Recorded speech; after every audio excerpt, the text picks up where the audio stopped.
नमः सिद्धेभ्यः।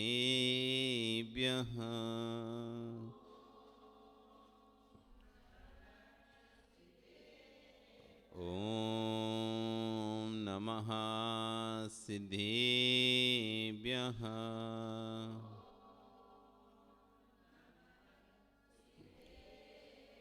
ॐ नमः सिद्धेभ्यः।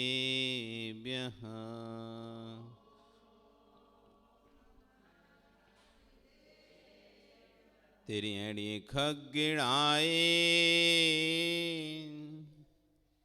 रुतारी मोह सैर सिरण बिहो आयरी राऊ पसियो परवादीण्यो भव्य जी लोए नम्यूण भट्टमाणम परमपाणम जिणम तिसो देण बोशामिरेण सारम सायार्णयाणधमीणं नमो हरिहंताणं नमो सिद्धाणं नमो आयरीयाणं नमो वज्झायाणं नमो लोय सभ्यसाहुणं। बोलिए अनंत अनंत से परमेष्टि भगवान की, आदि ब्रह्म आदिनाथ भगवान की, वर्तमान शासन महावीर भगवान की, आचार्य कुंद कुंदेव स्वामी महाराज की, आचार्य विश्व सागर जी महाराज जी की, अहिंसा में विश्व धर्म की।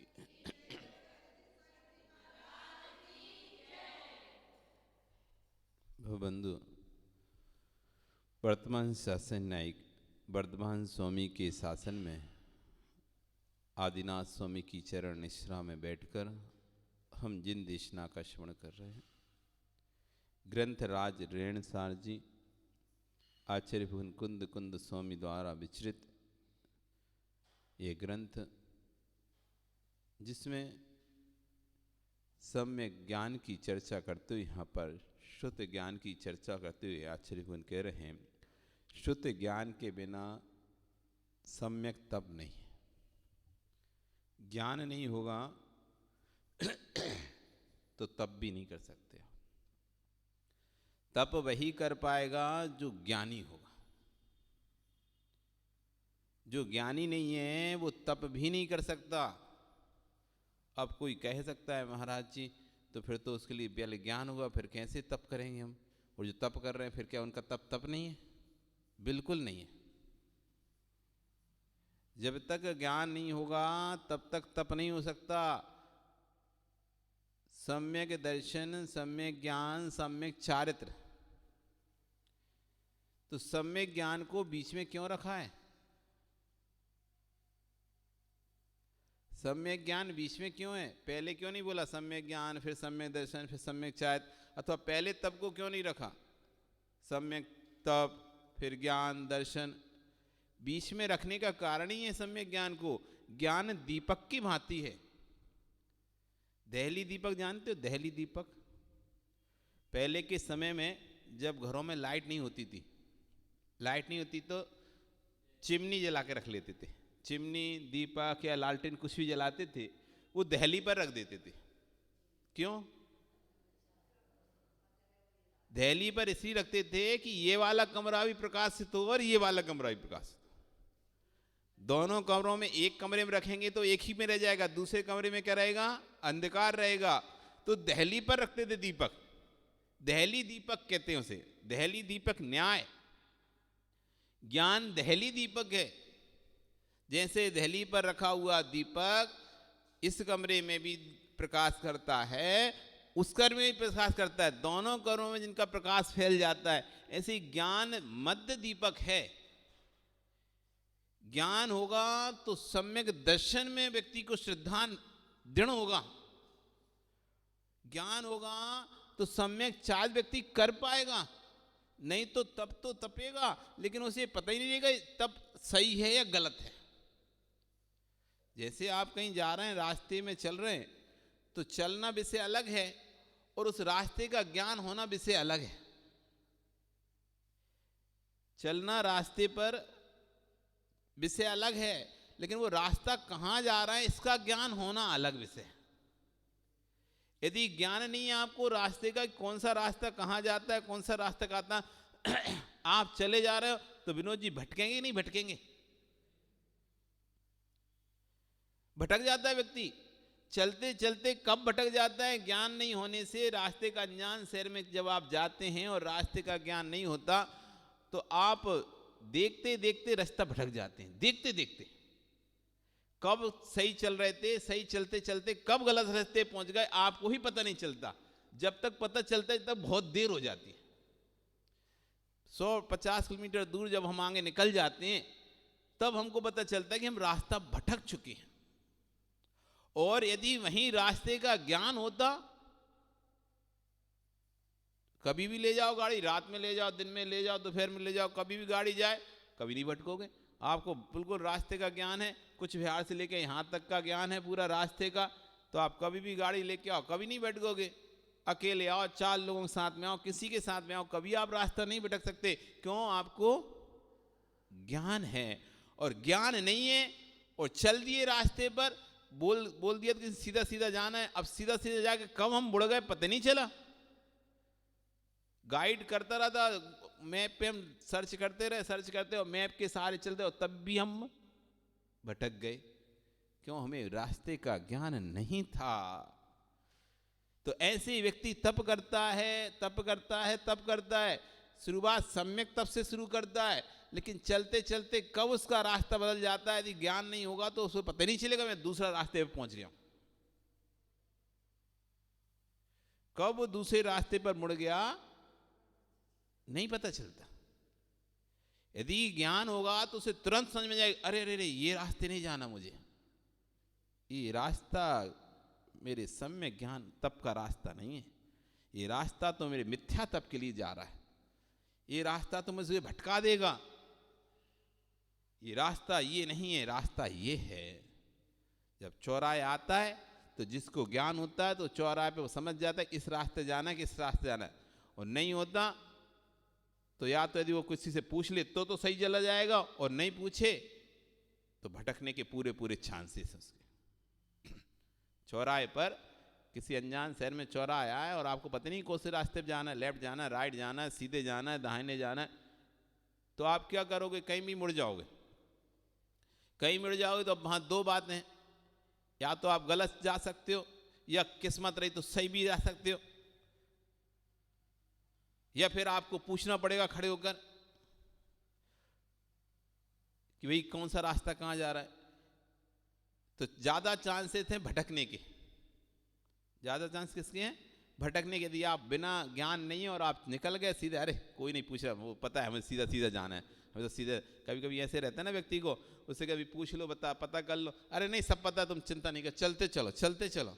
अब चलते चलो जब 100 किलोमीटर निकले तब अब बताओ कहाँ चलना है, अरे पता ही नहीं कहाँ चलना है। तो ये भटक जाता है। इसलिए कहा है ज्ञान को मध्य दीपक कहा है। ज्ञान को क्या कहा है? मध्य। 3 प्रकार के दीपक होते हैं, आदि दीपक, अंत दीपक और मध्य दीपक। आदि दीपक जो सब शुरू में रखा जाता है, घर के दरवाजे पे तुम रखते हो सामने, वो आदि दीपक हो गया, ठीक है ना, जहां से प्रकाश प्रारंभ हुआ। फिर एक बीच में दीपक रखते हो जिससे कि दोनों तरफ प्रकाश होता रहे।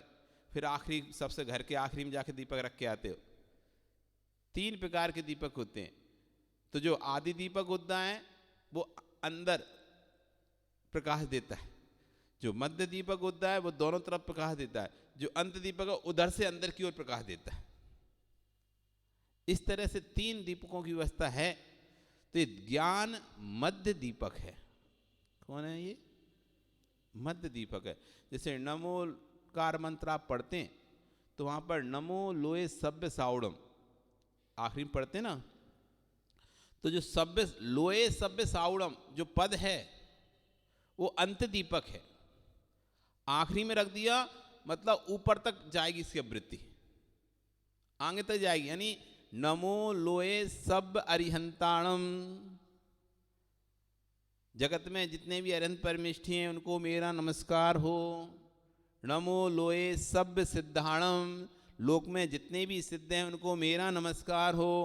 नमो लोए सब आर्याणम, लोक में जितने भी आचार्य परमेष्ठी हैं उन सबको मेरा नमस्कार हो।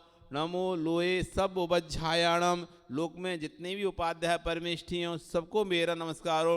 नमो लोए सभ्य सावणम, लोक में जितने भी साधु परमे उनको मेरा नमस्कार हो। हाँ, नमो लोए सभ्य सावणम अंत दीपक है। कैसा दीपक है? अंत दीपक है। अंत दीपक होने से सबके साथ नमो लोए सब सावणम लगेगा। पहले जितने भी निकल चुके अंत का दीपक है ना, आखिरी का, तो आगे के जितने भी अक्षर निकल चुके सबके साथ उसको जोड़ना है, वो अंत दीपक, इसे कहते हैं अंत दीपक। आदि दीपक, सम्यक दृष्टि का गुणस्थान चौथा, सम्यक दृष्टि, अविरत सम्यक दृष्टि। अविरत चौथा गुणस्थान है, कोई व्रत नहीं है लेकिन सम्यक दृष्टि है। तो यहां पे सम्यक दृष्टि आदि दीपक है। चौथे गुणस्थान के बाद जितने भी गुणस्थान होंगे वे सब सम्यक दृष्टि गुणस्थान है।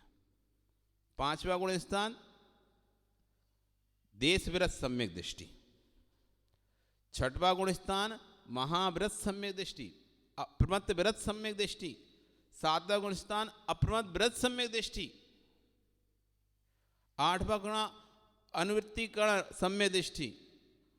नौवा अपूर्व कर्ण सम्यक दृष्टि। दसवां मोह क्षीण मोह सम्यक दृष्टि। 11वां उपशांत मोह क्षीणवा सूक्ष्म लोभ उपशांत सूक्ष्म सांप्राय सम्यक दृष्टि। 11वां उपशांत मोह सम्यक दृष्टि। 12वां क्षीण मोह सम्यक दृष्टि। 13वां अयोग संयोग केवली सम्यक दृष्टि। 14वां अयोग केवली सम्यक दृष्टि। सारे गुणस्थान, चौथे गुणस्थान के बाद कोई भी वहां पे मिथ्या दृष्टि नहीं होता।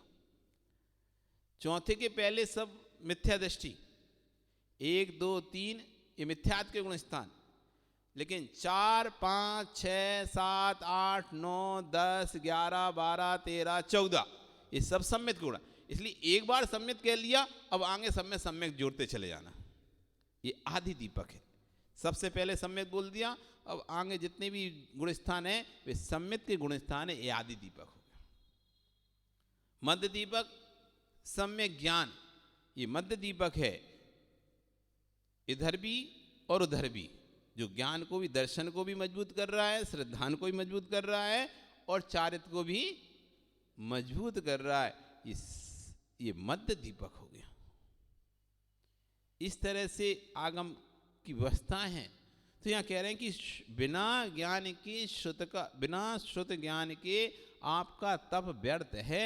इसलिए पूरा पुरुषार्थ शुद्ध ज्ञान को पहले करने में करो, क्योंकि बिन जानते दोष गुण को कैसे तजिए गई।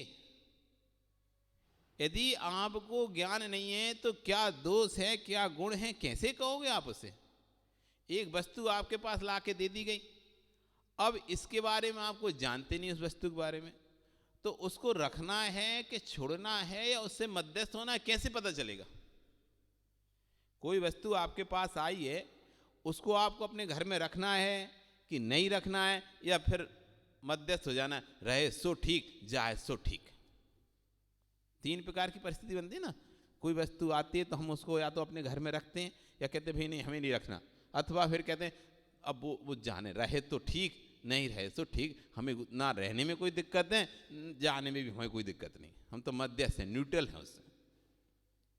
तो ये तब होगा जब उसके बारे में ज्ञान होगा कि इसको रोकना चाहिए कि नहीं रोकना चाहिए। इसका ज्ञान होना चाहिए। व्यक्ति कैसा है, सामने वाला व्यक्ति कैसा है, ये व्यक्ति अच्छा है, इसके रोकने में फायदा है, तो आप उसे रोकने की पूरी कोशिश करोगे। ये व्यक्ति बुरा है, इसको रोकने में कोई फायदा नहीं है, तो आप पूरी कोशिश करिए तू जा जल्दी जल्दी यहाँ से निकल जाए ये व्यक्ति। और जो व्यक्ति नॉर्मल सामान्य है तो उसको ठीक है रहे तो भी हमें कोई, हमारा कोई नुकसान नहीं रहेगा, अपना खाता पीता रहेगा, जाएगा तो भी कोई हमसे कोई उससे फायदा भी नहीं है, तो चला भी जाएगा तो कोई दिक्कत नहीं है। तो उसके बारे में जब तक ज्ञान नहीं होगा तो तुम निर्णय कैसे लोगे कोई चीज़ का? तो निर्णय तो तभी लोगे ना, अब आपने लिया हमें व्रत करना है, रोहिणी व्रत करना है, अब रोहिणी व्रत से क्या होगा, पहले ये भी तो ज्ञान होना चाहिए ना। अब देखा देखी उसने किया था रोहिणी व्रत तो हम भी करना है रोहिणी, उसने नवकार व्रत किया तो हमको भी नवकार व्रत करना है, उसने 16 कांड किए तो हमको भी 16 कांड करना है, उसने 10 लक्षण किए तो हमको भी 10 लक्षण करना है, सब 10 लक्षण करते हैं तो हम भी 10 लक्षण करेंगे, सब चाय शुद्धि व्रत करते तो हम भी चाय शुद्धि व्रत करेंगे, सब ये करती हैं तो हम भी करेंगे। जैसे आप अपने बच्चों को कराते ना मोक्ष सप्तमी के उपवास, सारे बच्चे करते हैं, तुम भी करो बच्चा,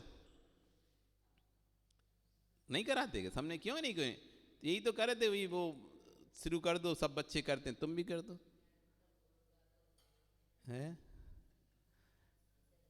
तो ये। पर वहां पर कोई ज्ञान नहीं है, क्यों कर रहे हैं? अब ना ज्ञान है ना विधि पता है, ना विधि पता ना ज्ञान पता, कुछ भी नहीं है। तो व्रत तो कर रहे हैं, तब तो कर रहे हैं, लेकिन उसका फल कुछ भी प्राप्त नहीं कर पा रहे, क्योंकि उस व्रत के बारे में ज्ञान ही नहीं है हमको। कैसे करना चाहिए, कब करना चाहिए, क्यों करना चाहिए, ये इसका अधिकारी कौन है व्रत करने का, ये भी पता होना चाहिए। सभी व्रत के अधिकारी सभी नहीं होते, सभी व्रत के अधिकारी सभी नहीं होते। अब आप चाय शुद्धि व्रत करो, अब उसने अहिंसा महाव्रत में कृत कार्य तन्मोदना से लगी हुई अतिचार का आज में उपवास करो। अब तुम्हारा अहिंसा महाव्रत तो है नहीं, अब कहां से अतिचार में लगा के करोगे तुम? सत्य महाव्रत में लगे हुए कृत से जो दोष लगे उनका प्रायश्चित करता हूं, उसका मैं व्रत करता हूं, उसकी माला फेरता हूं। कार्य से सत्य महाव्रत में दोष लगा उसका मैं प्रायश्चित करता हूं। अनुमोदना से सत्य महाव्रत में जो दोष लगा उसको मैं करता हूं। मन से सत्य महाव्रत में दोष लगा उसका प्रायश्चित करता हूं। वचन से सत्य महाव्रत में जो दोष लगा उसका प्रायश्चित करता हूं। काय से सत्य महाव्रत में जो दोष लगा उसका प्रायश्चित करता हूं। अब तुम्हारा सत्य महाव्रत नहीं है तो कैसे करोगे उसका प्रायश्चित? तो पहले महाव्रत तो धारण करो। इसलिए हर व्रत हर कोई नहीं करता, और ना हर व्रत को हर कोई को करना चाहिए। पूछना चाहिए ये व्रत किस गुण स्थान वाले व्यक्ति के लिए हैं, क्योंकि सबके लिए अलग अलग व्रत होते हैं। जैसे कि दवाइयाँ होती हैं, आप दवाई लेने जाते हैं ना, तो बच्चों की दवाइयाँ अलग होती हैं, उनके डोज अलग होते हैं, दवाइयाँ अलग होती हैं। युवाओं की दवाइयाँ डोज अलग होते हैं, वृद्धों के लिए दवाइयाँ डोज अलग होते हैं। डॉक्टर देख कर देता है कि बच्चे को देने वाली दवाई है कि वृद्ध को देने वाली दवाई है। अब तुम तो सुन लिए कि ये दवाई खाना है, ये दवाई खाना है, तो तुम तो बूढ़ों की दवाई खाने लगे अथवा बच्चों की दवाई खाने लगे, तो उससे कोई फायदा नहीं होने वाला। खा लो दवाई, नुकसान नहीं है तो फायदा भी कुछ नहीं है। अरे तुम्हें लगता है कुछ नुकसान नहीं, क्या जाता है, व्रत उपास ही तो कर रहे, व्रत ही तो कर रहे हैं, तो ठीक है समझ लो, लेकिन फायदा भी कुछ नहीं मिलने वाला उससे। क्योंकि जो जिस स्तर का, जो जिस लेवल का काम है वो उसी व्यक्ति के द्वारा किया जाएगा तो उसका पुण्य मिलेगा, अन्य के द्वारा किया जाएगा तो उसका पुण्य नहीं मिलेगा। इसलिए जब भी कोई व्रत उपवास नियम लेते हैं तो ये उसके बारे में ज्ञान करना चाहिए। ये किसके लिए है व्रत?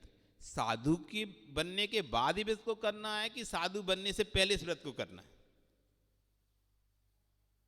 साधु बनने के बाद इस व्रत को करना है ऐसा? अब तुम्हें पता नहीं है 16 कब पहनना पड़ता है, तो उन्हें पूरा खाना बना लिया और फिर अब 16 पहन के नहीं पड़गाने खड़े हो गए। समझे नहीं समझे?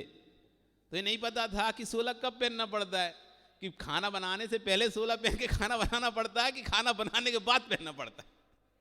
अब तुम तो पूरा घर का काम कर लिए और फिर उसके बाद अच्छे से कपड़े पहन के तैयार होके आ गए, अथवा तुम्हें पता ही नहीं था कि पड़गाने में 16 पहनना पड़ता। तुम तो खाना बनाए तो 16 पहन लिया, अब पड़गाने अच्छे वाले कपड़े निकाल के पड़गाएंगे, है ना, नई वाली बढ़िया साड़ी निकाल ली अलमारी में से, वो पड़गाने खड़े हो गए। अच्छे दिखना चाहिए ना पड़गान में, तो ज्ञान होना चाहिए कि कब 16 कब पहनना है, पड़गाने के पहले पहनना है, पड़गान के बाद पहनना है, कि अब शुरू से लेके आखिरी तक पहनना है। अगर ज्ञान नहीं होगा तो क्या ऐसे ही करेंगे? अब जैसे अभी कई अपन जाते हैं क्षेत्रों में देखते हैं, उन्हें जैसे नहीं रहता 16 का कि कब कपड़े उतारने हैं, तो कोई क्या करता है पैंट शर्ट उतारता है और चड्डी पहनने वही पहन रहता है और ऊपर से कपड़े पहन लेता है ना, पहन लेता। क्यों उसे ज्ञान ही नहीं है कि कपड़े पूरे कब उतारना है। नहाएगा, पूरे कपड़े उतार नहा लेगा, फिर पैंट शर्ट पहन के नहीं आएगा, फिर कपड़े उतारेगा और उसी चट्टिया नाम, अभी तो पहन के आए हम, नहाए नहीं तो धोके तो पहन के आए, घर में धोके ही तो रखे थे, वही तो पहन के आए। तो मतलब बोध नहीं रहता ना, तो कब क्या करना है। तो जब तक ज्ञान नहीं होगा सही तरीके से, तो तब तक कोई भी क्रिया सही हो नहीं सकती। इसलिए व्रत, नियम, उपवास आदि भी जो आप करते हैं, इसलिए कहा कि गुरु से उसका, गुरु साक्षी पूर्वक करो। गुरु के जैसे निर्देशन, कोई योगा अभ्यास भी करता है, एक्सरसाइज भी करता है, तो जिम क्यों खोले जाते हैं? घर में ले आए मशीनें, करता रहे, काय को फालतू के 2-2, 5-5 हज़ार रुपये महीने को उनको देता है, घर में ले आ अपना करता रहे। नहीं, वो घर में ला के तुम करोगे, तुम्हें पता नहीं कितनी करना है, कैसे करना है, क्या करना है, कमर के दर्द हो जाएगा, रीढ़ की हड्डी खराब हो जाएगी, हाथ पैर खराब हो जाएंगे, फ्रैक्चर हो जाएगा। तो जो गाइडनेस करता है वहाँ पर, उसको पता है कि अभी भैया सिर्फ 5 मिनट करना है। दूसरा तो आधा घंटा कर रहा है, हमसे 5 मिनट करवा रहे। अरे भैया उसका अभ्यास है, वो उस स्टेज पे पहुंच चुका है जिसमें आधा घंटा कर सकते हैं। अभी तुम नए नए हो तो तुम उसका देखा देखी करोगे तो खराब हो जाओगे हाथ पैर, फिर 5 मिनट भी नहीं कर पाओगे। ऐसे ही व्रत, नियम आदि जो तपस्या की जाती है, उन सब की स्टेज अलग अलग होती हैं कि किसको व्रत करना है। इन व्रतों का अधिकारी कौन है? जैसे ग्रंथ पढ़ने के अधिकारी होते ना, हम सभी ग्रंथों को नहीं पढ़ सकते, आप सभी ग्रंथों को नहीं पढ़ सकते, सबके अधिकार फिक्स किए गए हैं। श्रावक कितने ग्रंथों को पढ़ सकता है, ये अधिकार फिक्स किया गया है। माता जी कितने ग्रंथ पढ़ सकती हैं, अधिकार फिक्स है। महाराज कितने ग्रंथ पढ़ सकते हैं, अधिकार फिक्स है। आचार्य कौन कौन से ग्रंथ पढ़ सकते हैं, अधिकार फिक्स है। प्रायश्चित ग्रंथ होते हैं, वो कोई भी नहीं पढ़ सकता, सिर्फ उसको पढ़ने का अधिकार आचार्य को होता है। आचार्य उन ग्रंथों को पढ़, अपने शिष्य को, जिसको आचार्य बनाना आता है, उसी को सिर्फ पढ़ाता है और स्वयं पढ़ता है, किसी को भी अधिकार नहीं। अब आजकल तो श्रावक भी पढ़ने लगे प्रायश्चित ग्रंथों को, तो उससे क्या हो रहा है, उनका हित होगा। आजकल साधु लोग पढ़ने लगे और प्रायश्चित देने लगे, वो पढ़ नहीं सकते, अधिकार ही नहीं, उनको हक ही नहीं है वो पढ़ सकें। सठखंडा का आदि बड़े बड़े जो ग्रंथ हैं, वो कपड़े धारी को पढ़ने का हक ही नहीं है, उसे सिर्फ निर्गंत साधु ही पढ़ सकते हैं और कोई उसको पढ़ने का अधिकारी नहीं है। जो आप भूत बलि पुष्दन स्वामी जो सठखंडा ग्रंथ लिखा है ना, उसको कोई पढ़ने का अधिकारी नहीं है, सिर्फ दिगंबर मुनिराज ही उसको पढ़ सकता है, जो सर परिग्रह का त्यागी है। आज तो सब पंडित लोग पढ़ते रहते हैं, तो इससे क्या हो रहा है, अहित हो रहा है उनका। बाद में जाकर फिर उनकी वो दुर्गति होती है, सड़ सड़ के मरते हैं फिर वो। इसलिए किस चीज का किसका अधिकार है, वो वही अधिकार वही व्यक्ति करेगा तो फिर वो कहते नहीं वो सफल होगा, और यदि दूसरा करेगा तो सफल नहीं होगा, उल्टा घाटा ही लग जाएगा उसको। और ये बात तब पता चलेगी, आप तो हम तो अध्ययन ही तो कर रहे हैं, कौन सा बुरा काम कर रहे हैं, पढ़ ही तो रहे, आगम तो ही पढ़ रहे हैं, लेकिन ये आगम, भले आगम पढ़ रहे हो, लेकिन वो आगम पढ़ने का आपको अधिकार नहीं है। आपको हम तपस्या ही तो कर रहे हैं, और क्या कर रहे हैं, उपवासित कर रहे हैं, हाँ, पर वो उपवास करने को आपको अधिकार नहीं है। उपवास तो है, लेकिन अधिकार आपका नहीं है। सबकी अपनी अपनी सीमाएं रहती है ना, कैटेगरी। यही व्यक्ति उसको कर सकता है, दूसरा व्यक्ति को उसमें अभी अधिकार नहीं है। जब तुम उस पोस्ट पे पहुंच जाओ, उस पे पहुंच जाओ, फिर तुम्हें वो अधिकार मिल जाएगा। तो ये कब होगा, जब शुद्ध ज्ञान होगा हमें। यदि शुद्ध ज्ञान नहीं है तो हम बस करते, देखा देखी करते तो चले जाएंगे। हम तो ये सोचें हम तो और अच्छा कर रहे हैं, हम तो और अच्छा कर रहे हैं। आप अच्छा नहीं कर रहे, आप उल्टा अपने लिए नुकसान कर रहे हैं, घाटा कर रहे हैं। इसी बात को आचार्य भगवान कुंद स्वामी महाराज कह रहे हैं, सुदनाणभास जुण कृदी सम्मणा होदि तव रणम कुबंतो मूढ़ मदी संसार सुहाणुरतो सो।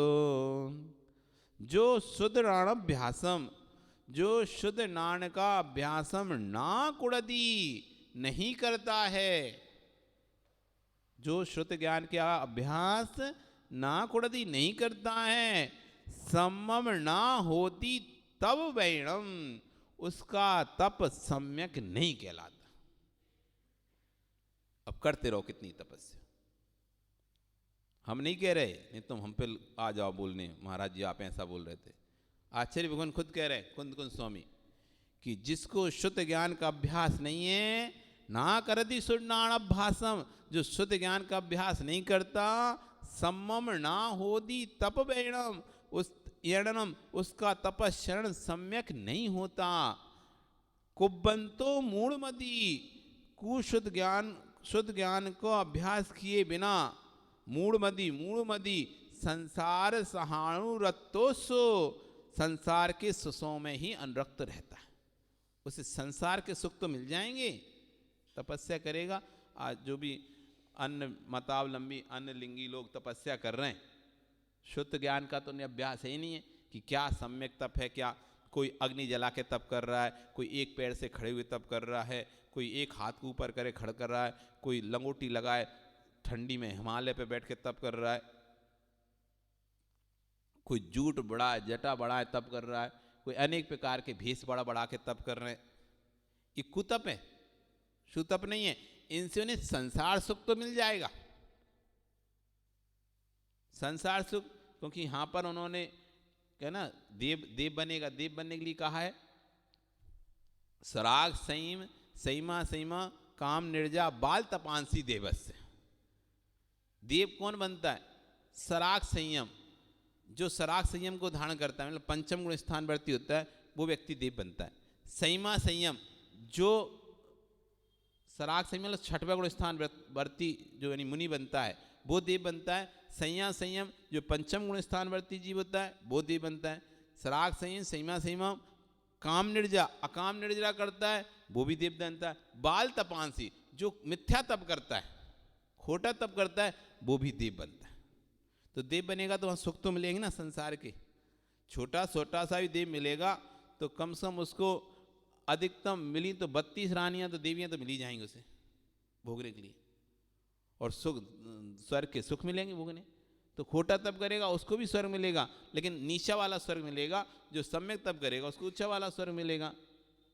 तो कह रहे हैं स्वर्ग तो मिल सकता है आपके खोटे तप से, या बिना शुद्ध ज्ञान के। आप जैन धर्म का भी तप कर रहे हैं, उपवास व्रत आदि कर रहे हैं, तो ये आपको संसार के सुख तो दिला देगा, लेकिन इससे कर्म का क्षय नहीं होगा।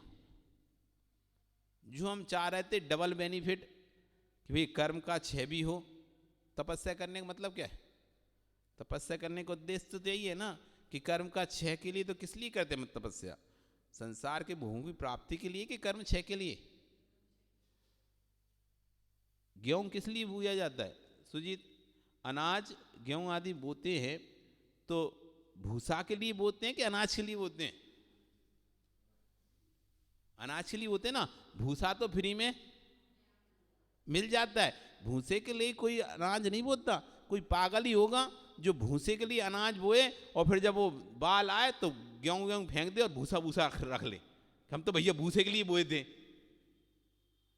तो भूसा तो क्या, जैसे ही आप अनाज अपने पास रखोगे तो भूसा तो स्वतः ही आपको बिना कहे मिल जाता है। इसलिए जो तपस्या की जाती है वो संसार के सुखों की प्राप्ति के लिए नहीं की जाती तपस्या, वो तो कर्म क्षय के लिए तपस्या की जाती है। कर्म क्षय के लिए जब हम तपस्या करते हैं, संसार के सुख तो रास्ते में मिल ही जाते हैं। अरे मोक्ष जाएंगे तो रास्ते में सुख मिलेंगे नहीं, संसार का रास्ता तो वही है।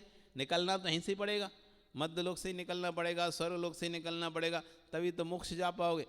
तो संसार के सुख तो रास्ते में यूं ही मिल जाएंगे, उनके लिए तपस्या मत करो। वो सुख तो स्वतः ही प्राप्त होते हैं।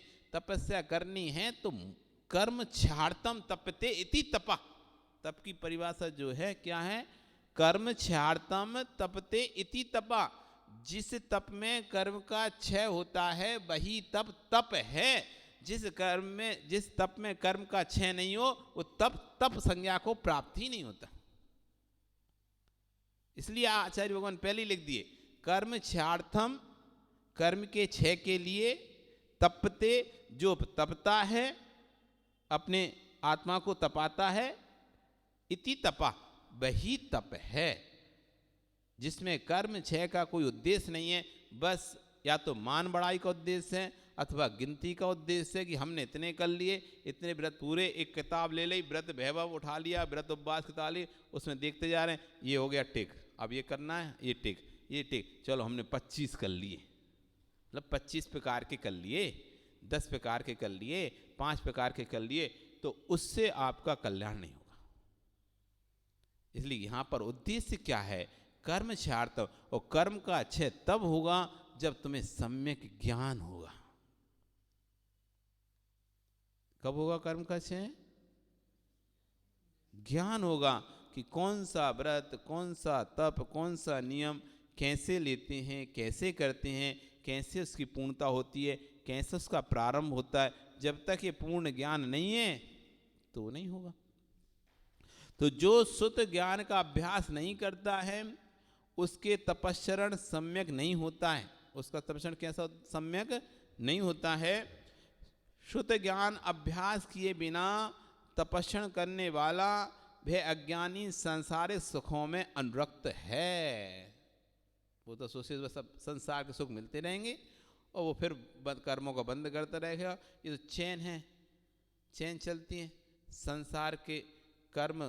कर्म का बंद हुआ, कर्म के बंद से आपने तपस्या की, साता का बंद हुआ, सुख मिला, सुख मिल से फिर आपने फिर असाता का बंद किया, फिर आपने फिर दुखों को भोगा, फिर आपको डर लगा तो फिर आपने तपस्या की, फिर सुख का बंद किया, फिर उसको भोगा, फिर दुख का बंद किया, फिर डर लगा, फिर तपस्या की, फिर सुख को फिर तपस्या की, फिर साता का बंद किया, फिर सुख भोगा, फिर उस सुख भोगने से फिर कितनी दुख का बंद हुआ, फिर डर लगा, फिर तपस्या की। तो चैन चल रही, जैसे कि साइकिल का पहिया, नॉब होती ना साइकिल के पहिए में नॉब, कभी गोल गोल घूमती रही, जैसे चलती रही गोल गोल घूमती रहती है, चक्र। इसी को कहते हैं संसार चक्र।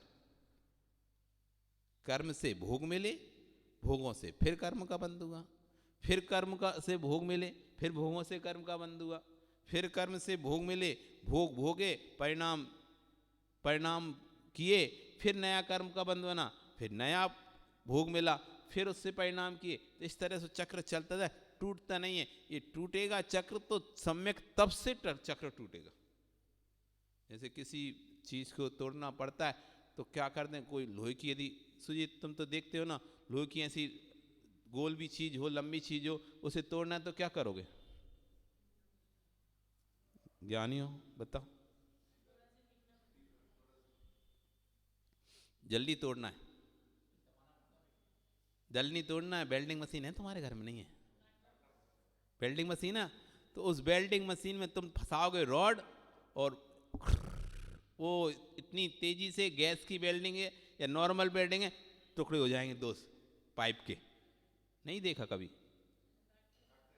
हैं, काटते रहते हो ना। वैसे समय लगेगा, वैसे टाइम लगेगा, लेकिन जैसे ही आप तपाओगे उसको, अग्नि के एक प्रेशर दोगे उसी पर्टिकुलर जगह पे, तुरंत वो पाइप टूट जाएगा, या जो चक्र गोल गोल जिसको तोड़ना था तुरंत वो टूट जाएगा। जैसे ही वो तपेगा एक स्थान पर तो टूट जाएगा। ऐसी संसार का चक्र है, संसार चक्र। ये गोल है, बड़ा मजबूत है, हर कोई नहीं तोड़ सकता इसे। तो जब व्यक्ति सम्यक तप जपता है तब जाके संसार का चक्र टूटता है, तो फिर इसका एंड दिखाई देने लगता है, अंत।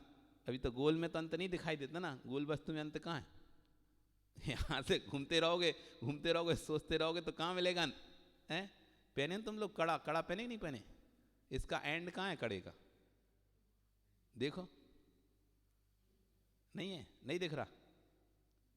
इसी कड़े को खोल दिया जाए, खोल दिया जाए तो फिर इसका अंत भी, आप कहीं से चलेंगे तो कहीं ना कहीं इसका अंत जरूर आपको दिखाई दे जाएगा। क्यों? कि अब वो खुल चुका है।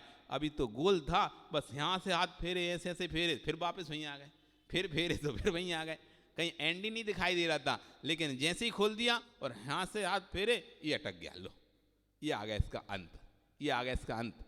ऐसे सम्यक तप तपता है तो उसका नियम से संसार का अंत आता है, पक्का है, आना ही है।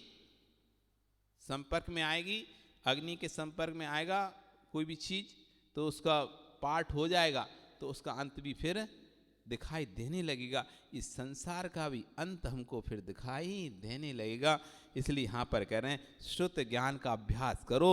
यदि शुद्ध ज्ञान का अभ्यास नहीं है तो तुम्हें पता नहीं चलेगा जो तुम तप रहे हो वो सच्चा है या झूठा है। वो तप कैसा है, सत्य है या झूठ है। जिस मार्ग पर आप चल रहे हो वो मार्ग सत्य है या झूठ है, इसका निर्णय ज्ञान ही करा सकता है। ज्ञान में ही वो ताकत है, क्योंकि चारित्र अंधा है, चारित्र अंधा है, ज्ञान लंगड़ा है। चारित्र अंधा है, ज्ञान लंगड़ा है। एक मेले में गए, अब एक मेला लगा हुआ तुम्हारे यहाँ, लगा ना मेले में, एक अंधा व्यक्ति एक लंगड़ा व्यक्ति है। अब दोनों को मेला जाना है, कैसे जाएं? यदि दोनों को जाना है मेला तो कैसे जाएंगे? लंगड़ा चल नहीं पा रहा, अंधा देख नहीं पा रहा। तो अब दोनों को मेला देखना है तो भैया अंधे के कंधे पर लंगड़ा बैठ जाए, अंधे के कंधे पर लंगड़ा बैठ जाए, लंगड़ा रास्ता दिखाता जाए, अंधा चलता जाए, तो दोनों ही पहुंच जाएंगे। कहां पे? मेले में। दोनों ही पहुंच जाएंगे मेले में। ऐसी चारित्र तो अंधा है, चारित्र उससे तो ज्ञान लंगड़ा है। ज्ञान में आंख है, वो बताएगा कहाँ चलना है, सही कैसे चलना है। खुद नहीं चलेगा, बताएगा आपको। चलना चारित्र पर है, चलना चारित्र को है, चारित्र को चलना है कि भैया अब इस मार्ग पे मुझे चलना है। तो चलाता कौन है? चारित्र। बताता कौन है? ज्ञान। ज्ञान बताता जाएगा और चारित्र चलता जाएगा तो अपने गंतव्य तक पहुंच जाएगा। दोनों अकेले अकेले नहीं पहुंच पाएंगे। अकेला ज्ञान भी कोई काम का नहीं है। अकेला ज्ञान, थोथा ज्ञान क्या है? तुम्हें ज्ञान है लेकिन वैसा पढ़ तो नहीं रहा। जैसे बहुत विद्वान होते हैं, सब विद्वान लोग, उनको ज्ञान रहता है भैया ये नहीं करना चाहिए, वो नहीं करना चाहिए, नियम ले लो, संयम ले लो और अब महाराज बन जाओ। ये उनको विद्वानों ज्ञान है, लेकिन बन ही नहीं रहे वो। अब नहीं बन रहे तो ज्ञान क्या करेगा? वो कोई काम का नहीं वो ज्ञान। तो ज्ञान तो तभी काम का है जब वो तद्रूप आचरण में भी आए। आपको खाना बनाने का ज्ञान है लेकिन आप खाना बनाते नहीं, तो वो ज्ञान को क्या करें? अचार डालेंगे वो ज्ञान का? अरे कोई चीज़ का आपको ज्ञान है लेकिन आप वो काम कभी करते नहीं हो। अब करते नहीं तो उस ज्ञान का क्या करोगे?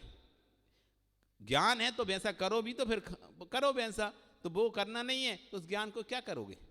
तो ज्ञान तभी सार्थक होता है जब वो आचरण में आ जाता है, और आचरण में ना आए तो सार्थक नहीं होता। इसलिए दोनों जरूरी हैं। इसलिए कहा कि शुद्ध ज्ञान करेंगे तो सम्यक तप होगा, शुद्ध ज्ञान नहीं तो तप भी नहीं आपका। समय कल फिर आओगे, पर आ रही तो समय पे कल फिर हम आएंगे। बोली भगवान महावीर स्वामी की निर्वाणी स्तुति। जावाणी के ज्ञान ते सूझे लो गालो, सो वाणी मस्तके नमु सदा देते हूँ धो। हे जिन वाणी भारती तो है जब दिन रे, जो तेरा शरणा गहे सो पावे सुख चैन। देव भजू अरिहंत को गुरु सेवो निर्ग्रह, दया धर्म बालो सदा यही मोक्ष का पन, यही मोक्ष का। नौवार नमो।